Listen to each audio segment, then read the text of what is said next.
Olá a todos! Se você chegou a este vídeo, é provável que esteja confrontando uma das narrativas mais polêmicas e, francamente, mais perigosas da saúde pública contemporânea. A ideia de que é possível ser obeso e, ao mesmo tempo, metabolicamente e mecanicamente saudável a longo prazo. Este vídeo não é uma peça de estética ou de julgamento moral. É uma análise crua, rigorosamente científica e profundamente crítica do que a evidência médica e epidemiológica global realmente nos diz sobre o excesso de gordura corporal. O debate sobre o chamado gordo saudável ou obeso metabolicamente saudável, MEHO, Metabolically Healthy Obesity, tem ganhado tração, muitas vezes impulsionado por um movimento legítimo contra a discriminação de peso, a gordofobia. É crucial reconhecer o valor da aceitação e do respeito a todos os corpos. No entanto, o respeito não pode ser confundido com a negação da fisiopatologia.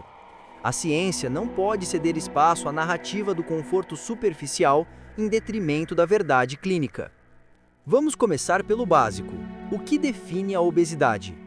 A Organização Mundial de Saúde, OMS, e a comunidade médica a definem como o acúmulo anormal ou excessivo de gordura que apresenta risco para a saúde. Não é apenas uma questão estética, mas uma doença crônica, progressiva e complexa, de etiologia multifatorial. O Índice de Massa Corporal, IMC, é a ferramenta de triagem mais utilizada e, embora tenha suas limitações, especialmente por não diferenciar massa muscular de massa gorda, a vasta maioria dos dados epidemiológicos confirma sua forte correlação com o aumento de mortalidade e morbidade.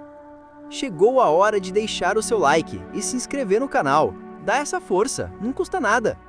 A taxa de conversão do MEHO para o estado de obesidade metabolicamente não saudável, MUO, é alarmante.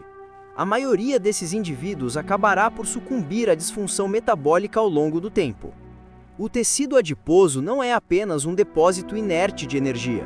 É um órgão endócrino ativo.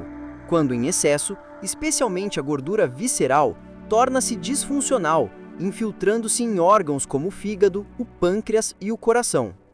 O excesso de adiposidade desencadeia um estado de inflamação crônica de baixo grau. Os adipócitos hipertróficos liberam uma cascata de citocinas pró-inflamatórias, como TNF-alfa, interleucina 6 e PCR, que atuam como sinalizadores de estresse em todo o corpo. Dizer que uma pessoa é metabolicamente saudável enquanto seu corpo está em um estado inflamatório crônico é uma contradição fisiológica. Além da disfunção metabólica, temos a sobrecarga mecânica e estrutural. O excesso de peso impõe uma tensão brutal sobre o sistema músculo-esquelético. A osteoartrite em articulações de suporte de peso, como joelhos e quadris, é uma sequela comum e debilitante da obesidade. E no sistema cardiovascular, o coração de um indivíduo obeso tem que trabalhar incansavelmente para bombear sangue através de uma circulação expandida, levando à hipertrofia ventricular e, em última instância, ao risco aumentado de insuficiência cardíaca. Mas e o paradoxo da obesidade? Alguns estudos, notavelmente em pacientes com doenças crônicas pré-existentes, como insuficiência cardíaca ou doença renal, sugerem que um IMC ligeiramente mais alto pode estar associado a uma melhor sobrevida. Esta observação, muitas vezes mal interpretada, não valida a obesidade como um estado saudável. Bem pelo contrário, ela é complexa e está sujeita a vieses metodológicos. Por exemplo, indivíduos com peso normal em estudos de doenças crônicas podem estar com peso normal devido a uma perda de peso não intencional e perigosa, a chamada cachexia ou sarcopenia, a perda de massa muscular, que é um marcador de doença avançada e pior prognóstico. O IMC isoladamente falha em distinguir a gordura da massa muscular. Portanto, o paradoxo pode refletir a proteção oferecida pela maior reserva muscular e nutricional em alguns pacientes obesos, não um benefício intrínseco da gordura corporal excessiva. Estudos mais recentes que ajustam para a aptidão cardiorrespiratória e a composição corporal frequentemente anulam este paradoxo, reafirmando o risco associado ao excesso de adiposidade. Outro ponto crucial é o risco oncológico.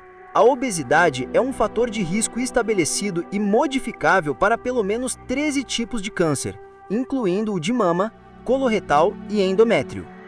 Os mecanismos são claros: a inflamação crônica, o aumento dos níveis de insulina e os desequilíbrios hormonais, como o excesso de estrogênio produzido pelo tecido adiposo, criam um ambiente celular que favorece a proliferação descontrolada. Como podemos classificar um estado que aumenta significativamente o risco da segunda principal causa de morte global como saudável? A falácia do gordo saudável desvia o foco do que realmente importa: a prevenção e o tratamento de uma doença crônica. Ela minimiza o risco para indivíduos que, embora apresentem exames normais hoje, estão em uma trajetória de risco elevada amanhã. O papel da medicina e da ciência não é validar um estado de risco, mas alertar e oferecer caminhos para mitigar esse risco. É imperativo que os profissionais de saúde adotem uma abordagem não punitiva e compassiva, combatendo a gordofobia que, de fato, é uma barreira para o tratamento. O estigma leva muitos pacientes a evitar a assistência médica, perpetuando o ciclo da doença. Mas a luta contra o estigma não pode ser um pretexto para ignorar a patologia subjacente. A ciência exige rigor, a saúde exige honestidade. E a honestidade científica, neste caso, nos leva a uma única conclusão: a ideia de que não existem pessoas gordas saudáveis é uma afirmação que, embora possa soar dura, é sustentada pela esmagadora maioria dos dados epidemiológicos e fisiopatológicos disponíveis.